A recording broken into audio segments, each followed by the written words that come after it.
India's External Affairs Minister S. Jaishankar's visit to the UK took a dramatic turn as Khalistani extremists disrupted his departure from Chatham House, tearing the Indian national flag. Meanwhile, his strong remarks on Kashmir have sparked a sharp response from Pakistan. Here's a quick update on the key developments in today's news wrap. External Affairs Minister S. Jaishankar's UK visit took a dramatic turn as Khalistani extremists disrupted his departure from Chatham House. A protester tore the Indian national flag in front of police, even charging towards Jaishankar's convoy. The Indian government strongly condemned the incident, calling it a security lapse and urging the UK to fulfill its diplomatic obligations. Watch our detailed report on this.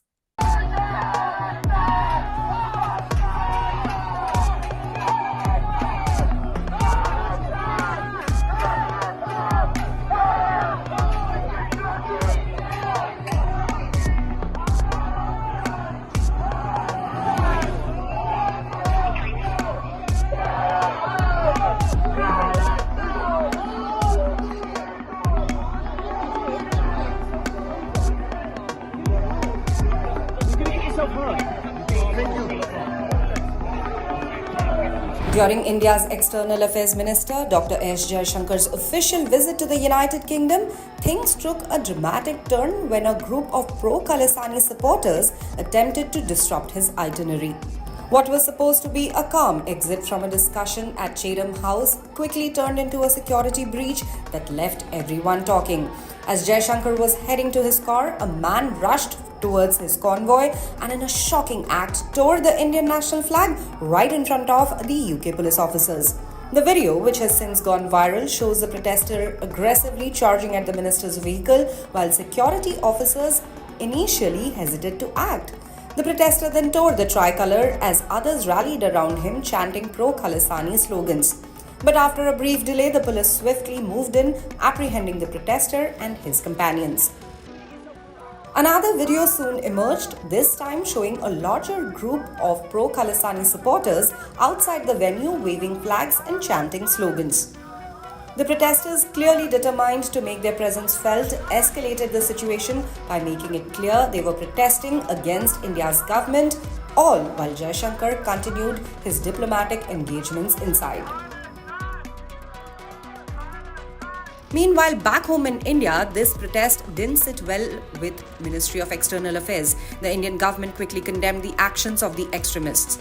MEA spokesperson Randhir Jaiswal said, and I quote, "We have seen the footage of a breach of security during the visit of the EAM to the UK. We condemn the provocative activities of the small group of separatists and extremists. We deplore the misuse of democratic freedoms by such elements. We expect the host government to fully live up to their diplomatic obligations." Jaishankar is in the United Kingdom from March 4th to 9th to discuss various bilateral issues with key officials, including UK Foreign Secretary David Lammy.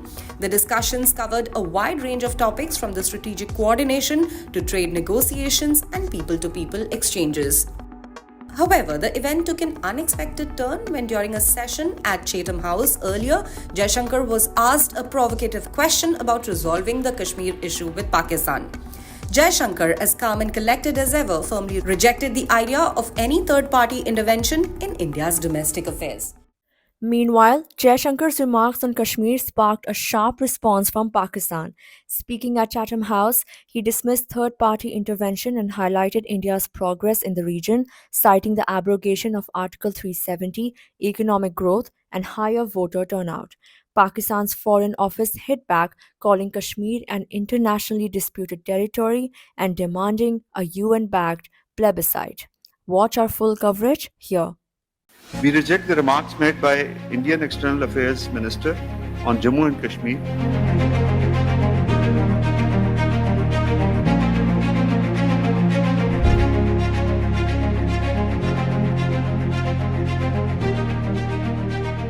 In a fiery response to Indian External Affairs Minister Dr. S. Jaishankar's comments on Kashmir at Chatham House, London, Pakistan's Foreign Office spokesperson Shafqat Ali Khan strongly rejected Jaishankar's stance on the Kashmir issue, calling it a misinterpretation of the ground realities.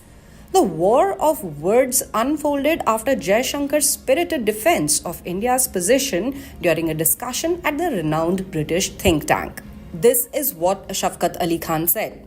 We reject the remarks made by Indian External Affairs Minister on Jammu and Kashmir during an event at Chatham House, London, held on 5th March 2025.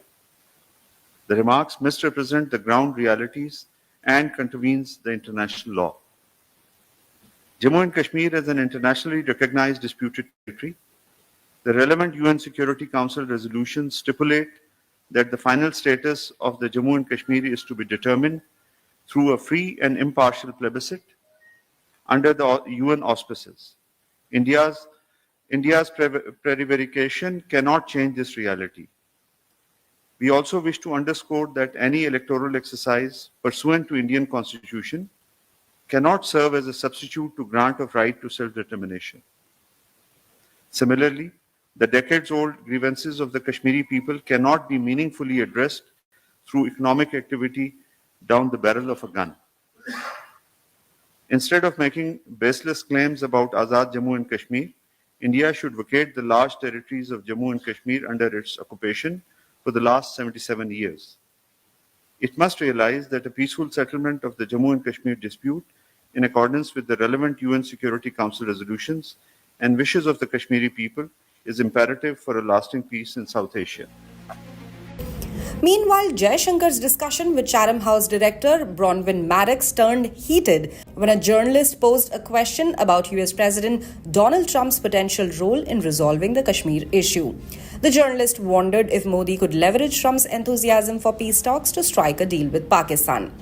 Jaishankar, unfazed, fired back, asserting that India had no need for third-party mediation, firmly reinforcing India's position on the matter. This is what transpired.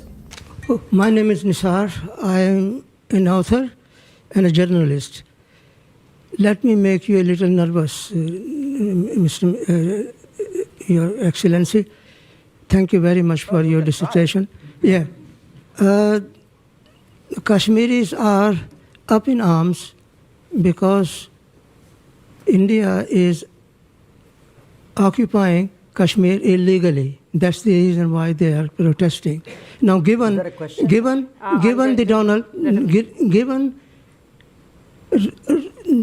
Mr. Trump's zeal for striking peace and peace deal, can Narendra Modi use his friendship with Donald Trump to solve out the problem of Kashmir? There are 1 million soldiers stationed in Kashmir to control 7 million Kashmiris. So what are you going to do about the Kashmir problem? Okay, you haven't spoken about it. Can we just capture the question there? Thank you. And there was a similar one from Naomi Canton of the Times of India, pegged to the debate in the UK Parliament today mentioning Kashmir. All right, Kashmir, what are you going to do to solve it? Well, look, on Kashmir, actually we have done, I think, a good job solving most of it. I think removing Article 370 was step number one. Then restoring growth and economic activity and social justice in Kashmir was step number 2. Holding elections, which were done with a very high turnout, was step number 3. I think the part we are waiting for is the return of the stolen part of Kashmir, which is on the under illegal Pakistani occupation. When that's done, I assure you, Kashmir solved. This back and forth between India and Pakistan isn't new, but it's certainly ramping up as tensions surrounding Kashmir continue to simmer. The international community, especially those watching from the sidelines, will be keeping a close eye on the unfolding diplomatic dance over this contentious issue. Moving on, Indian External Affairs Minister S. Jaishankar defended India's approach to Kashmir. When asked about resolving the issue with Pakistan, Jaishankar rejected the need for third-party intervention, highlighting India's progress in Kashmir. He pointed to the abrogation of Article 370, economic development, and high turnout elections as key steps. Watch our detailed report here. Under illegal Pakistani occupation, when that's done, I assure you, Kashmir solved.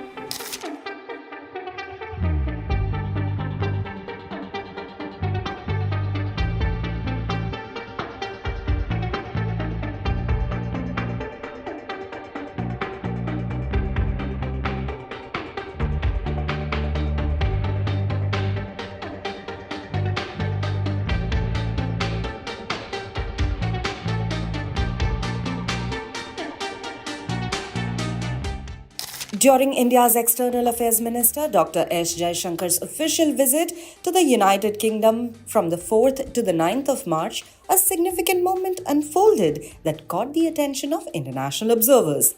It was during a discussion with Chatham House director and CEO Bronwyn Maddox that Jaishankar faced a pointed question regarding Kashmir.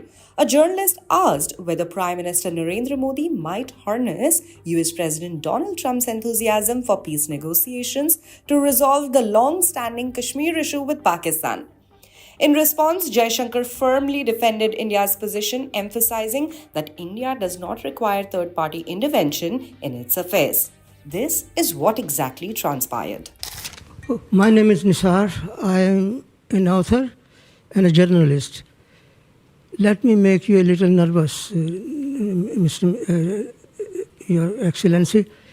Thank you very much for your dissertation. Yeah. Kashmiris are up in arms because India is occupying Kashmir illegally. That's the reason why they are protesting. Now, given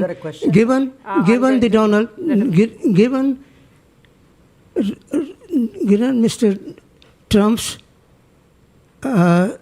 zeal for striking peace and peace deal, can Narendra Modi use his friendship with Donald Trump to solve out the problem of Kashmir? There are 1 million soldiers stationed in Kashmir to control 7 million Kashmiris. So what are you going to do about the Kashmir problem? Okay, you haven't spoken about it. Can we just capture the question there? Thank you. And there was a similar one from Naomi Canton of the Times of India, pegged to the debate in the UK Parliament today mentioning Kashmir. All right, Kashmir, what are you going to do to solve it? Well, look, on Kashmir, actually we have done, I think, a good job solving most of it. I think removing Article 370 was step number one. Then restoring growth and economic activity and social justice in Kashmir was step number 2. Holding elections, which were done with a very high turnout, was step number 3. I think the part we are waiting for is the return of the stolen part of Kashmir, which is on the under illegal Pakistani occupation. When that's done, I assure you, Kashmir solved. In other news, tragedy struck in the US as 27-year-old Gampa Praveen Kumar from Hyderabad was shot dead in a suspected store robbery in Milwaukee. His family in Telangana was informed by his friends and US authorities. The Indian Embassy in Chicago has assured support. More details here. A 27-year-old from Hyderabad who was pursuing higher studies in the United States was shot dead by unidentified assailants in Milwaukee, Wisconsin in a suspected robbery at the local store where he worked part-time. The deceased, identified as Gampa Praveen Kumar, was a native of Keshampet Mandal in Telangana's Rangareddy district. He was a second-year MS in data science student at the University of Wisconsin. Kumar had gone to the United States in August 2023 after completing his BTech in Hyderabad. He visited India in December last year and left for the United States on the 20th of January earlier this year. Kumar's father Raghavalu told the media, and I quote, he was about to finish his course in 4 months and about to join a regular job and settle down. Bike నాకు call వచ్చింది WhatsApp call receive చేసుకోలేను నేను call receive చేసుకోలే morning చూస్తే missed కాల్లో పడింది missed call వచ్చిందని చెప్పి మేము వాయిస్ మెసేజ్ పెట్టాము కాల్ చేసావు కదా మళ్ళీ రిటర్న్ కాల్ చేయమని చెప్తే గంట వరకు ఏం రిప్లై రాలేదు కాకపోతే బాబు నెంబర్కి కాల్ చేసాము మేము చేస్తే అక్కడ వేరే వాళ్ళు ఫోన్ ఎత్తుతున్నారు మాకు ఫోన్ దొరికింది డేట్ ఆఫ్ బర్త్ కావాలని అడుగుతున్నారు మాకు డౌట్ వచ్చేసి ఫోన్ కట్ చేసి వాళ్ళ ఫ్రెండ్స్కి ఫోన్ చేస్తే వాళ్ళు చేసినా అదే చెప్తున్నారంట వాళ్ళకి ఇన్ఫర్మేషన్ తీసుకొని ఇట్లా అయ్యింది మీరు ఇక్కడ రావాలని చెప్తే వాళ్ళు అక్కడ వెళ్ళారు అయితే ఏమైందంటే స్టోర్లో పార్ట్ టైంకి వెళ్ళినప్పుడు స్టోర్లో వచ్చేసి దొంగలు వచ్చేసి రైడ్ చేశారంట రైడ్ చేసినప్పుడు షూట్లో బుల్లెట్ తగిలి చనిపోయాడు. Kumar's mother, Ramadevi, was reportedly shocked and inconsolable. Meanwhile, the Indian Embassy in Chicago expressed deep sorrow over Kumar's death. The embassy stated, "We are in touch with his family and the university to provide all possible support. Our heartfelt condolences and prayers are with his family and friends during this difficult time. Well, it's very unfortunate. I heard about that news and I truly demand that the Telangana government and I request the central government to quickly process and get the body home because parents here must be suffering. My prayers are with the family. My prayers are with the students who are there. They must be frightened and afraid. Please stay brave. Indian Embassy, Indian government, I'm sure will come to your rescue. Unfortunate death of a Telangana student who was working as a part-timer in a store in the US is an unfortunate incident wherein the US government also should try to protect at least the legal migrants who are now staying in US. The incident has shown the racial discrimination still going on in the country of USA, wherein we are trying to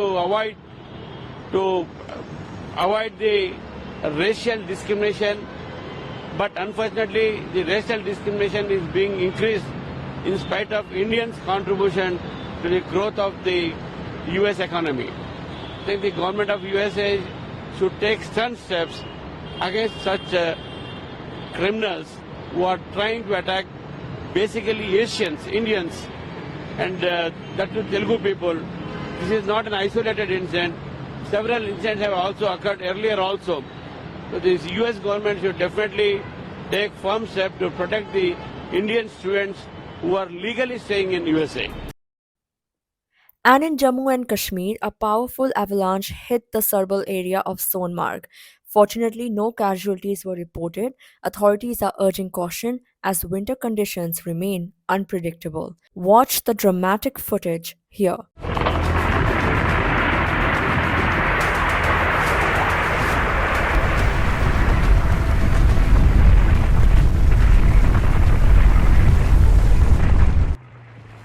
A massive avalanche struck the picturesque Sonmarg region in Jammu and Kashmir on Wednesday, triggering concerns about the region's safety.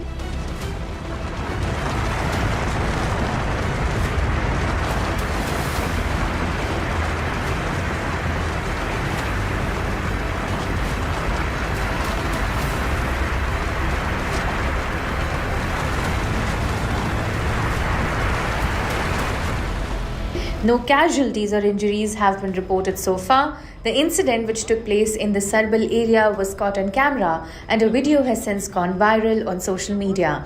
This comes just days after 8 people lost their lives in Uttarakhand's Chamoli district after an avalanche buried Border Roads Organization site. There were 54 workers at the project site when the avalanche buried the containers that the workers were using as living quarters. 46 of them were safely rescued. As many as 8 helicopters, including 5 from the Army, 2 from the Air Force and 1 civilian helicopter hired by the Army, evacuated all rescued persons from Mana Post near the avalanche site to Joshimath Military Hospital. Authorities are urging caution as winter weather conditions remain unpredictable in the region. Avalanches are a common occurrence in the Himalayan region, especially after fresh snowfall. For more such stories, keep watching the Indian Express.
That's all for today, leaving you with visuals of fresh snowfall in Baramulla district of North Kashmir.